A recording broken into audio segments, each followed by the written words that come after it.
సమావేశాలకు సంబంధించి అంటే ఎట్లాంటి ఏర్పాట్లు చేశారు ఏంటి? రేపు జగన్మోహన్ రెడ్డి వస్తున్నారో లేదా?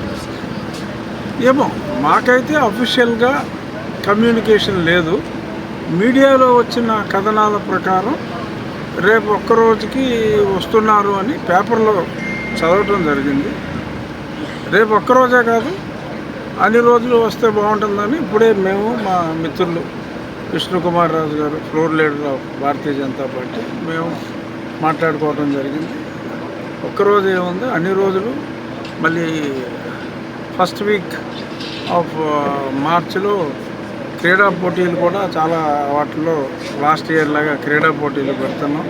అసెంబ్లీ సమావేశాలతో పాటు క్రీడా కార్యక్రమాలు, ఆ పోటీల్లో కూడా జగన్మోహన్ రెడ్డి గారు వాళ్ళ టీం, మిగిలిన 10 మంది ఎమ్మెల్యేలు, కౌన్సిల్ సభ్యులు అందరూ కూడా పాల్గొవాలనేదే మా అభిమతం. మరి అది ఆయనకి సమ్మతం కాదు మాకు తెలియదు. జగన్మోహన్ రెడ్డి వస్తే అసెంబ్లీ సమావేశాలకు మీరు ఆయనకు మాట్లాడడానికి అవకాశం ఇస్తారా? ఖచ్చితంగా అందరికీ అవకాశం ఇస్తున్నాం. జగన్మోహన్ రెడ్డి గారు కూడా ఖచ్చితంగా అవకాశం ఉంటుంది, అందులో ఎటువంటి సందేహం అక్కర్లా. మరి ఆయనకి ఆ డౌట్ ఉందేమో నాకు తెలియదు, బట్ ఖచ్చితంగా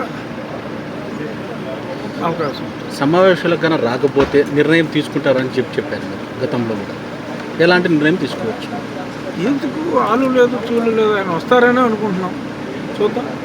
అంటే రేపు వచ్చినా కూడా అకౌంట్ అనేది కూడా రాదంటే? అంటే రేపటికి అకౌంట్ అంటే గవర్నర్ సమావేశంకి అటెండెన్స్ ఉండదు, బట్ తర్వాత కూడా రావచ్చేమో,